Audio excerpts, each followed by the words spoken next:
Okay, guys, we're getting down to it. Next week, I really foresee you working on the book talks. Now, this week we have the week 3 forum response where you're talking about Mouse, and we're going to continue to read Mouse. But you know, you got the book talks due in 511.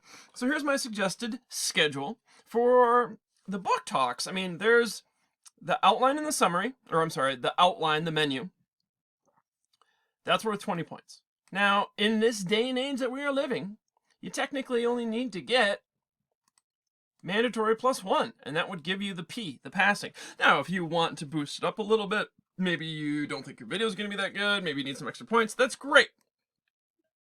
Go for the gold. But technically, all you need is mandatory +1. Okay? The script itself, that's 10 points. The video is 30, 60 altogether. So what do I see this week? I think, because once again, guys, you were given this before all of this started. I talked about this that last week. March, the week of 13th was our last day. So I talked about it all that week. So you've had a long time. If you're slacking, I know many of you have been talking to me and you're working on your videos already. That's great. But if you're slacking, here's what you need to have done. You got to finish the outline and at least one of the menu options. Boom, done this week. Then you're going to create a slide for each menu option. So if you did the menu option in the mandatory parts, that's 4 things. The mandatory parts is the intro, the conclusion, the plot summary, and then you got one menu option. Okay? So you're going to create a slide for each of those things. Next week, you're going to type up the script and you're going to record the video. Here's where you do the video recording, Screencast-O-Matic, and on Moodle, you will see, if you are that far, I put some links already there on Moodle. Some videos that will help you using Screencast-O-Matic and uploading to YouTube. I'm telling you, though, Screencast-O-Matic, you go to the website, you download the recorder. All it does, you click record, it's what I'm using right now. All it does is record whatever you're showing on the screen and your voice on top, okay? So this week, you're doing the menu, you're completing the outline, that is at least the mandatory parts +1, or if you want to go more, great, and then you're going to create a slide for each one. So, if you're doing a Google slide presentation, I did this real quick. All I did was copy and paste the mandatory stuff, and then I filled it in. So let's pretend we're doing it to paper towns. Now, obviously, you can choose a better layout, a better theme, more colorful. You're going to add pictures, that kind of stuff. I'm just showing you what it would look like. So the introduction, boom, pretty simple. When you get to the plot, you're going to, just like I've always talked about, you're not going to post your script on the screen. If you're ever sitting in an audience and you are watching a slideshow and there is just paragraph after paragraph, you're going to get lost. That's not a way to capture the audience. What you want to do is have the bullet points, and then your words fill in the rest. So it might, as you are describing, the exposition of the plot.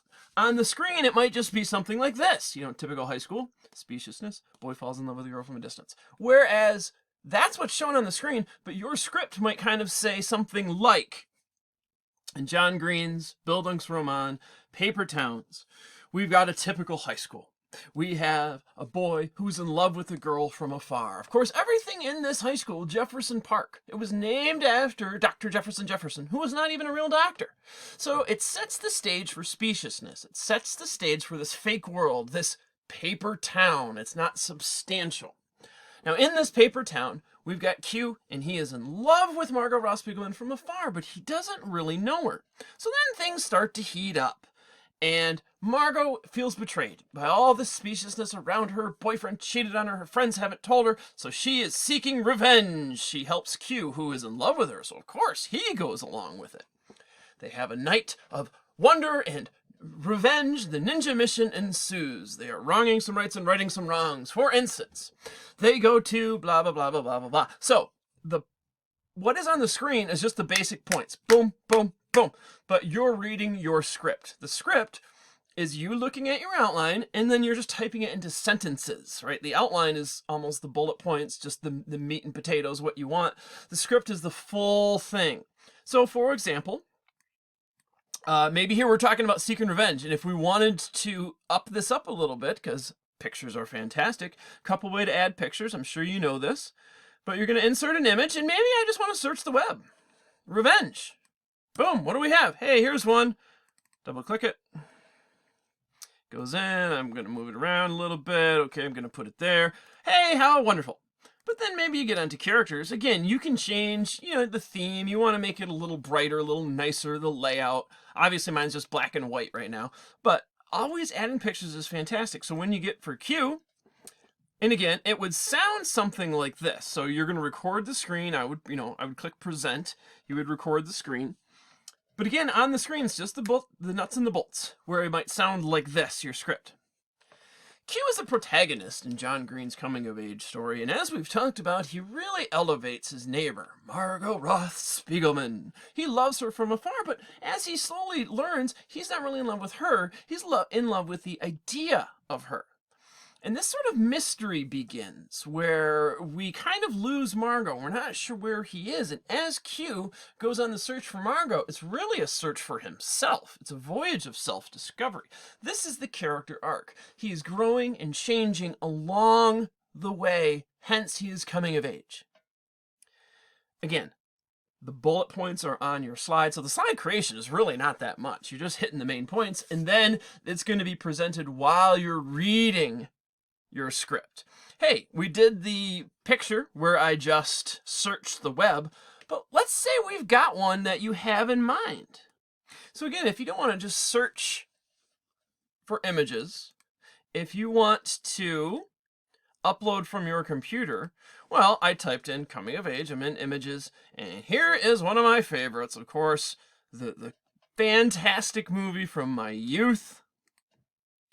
I'm going to save image as, and of course I'm gonna go ahead and put it in DeWitt. Let's just put it in ELA 4 Book Talks, and we're gonna call it Breakfast Club. So once again, I right-clicked it, I downloaded it, or I said save as, and I told it where to go. Save image as, and I told it where to go. So I've already got it saved. So instead of going here and searching the web, now I want to upload a specific one because I went out and found it. Don't copy and paste, they don't work. So I know I saved it in ELA 4, I think. I saved it in Book Talks, and lo and behold, there it is. I'm going to double click it. And here we go. Now, of course, you can stretch it and make it bigger and put it where you want. But that's the two ways of doing it. So you either search the web and find out something there. That's probably the easiest. Or if you can't find something there, if you want something specific, again, you do your search, go to images, right-click the image, save image as, and then just make sure you know where you save it, right? Put it into a folder that you can get back to. So save it in there. We're going to save this one. Stand by me. Save. And then again, we're going right on back to here, and maybe I'm going to add 2 images. So files, image, upload. Hey, we're right back into the folder. Just remember to know where you save it. Stand by me. And now we've got 2 coming-of-age stories that everyone loves. Okay, so that's the creation of the PowerPoint as you go. You're creating the slides as you go. Again, you're going to write the script next week. You're going to read your script over the slides using Screencast-O-Matic, which is right here, really easy to use, and I've put tutorial videos on Moodle for you when you get that far. So I hope this helps with the expectations, what you should be doing this week, and creating that PowerPoint.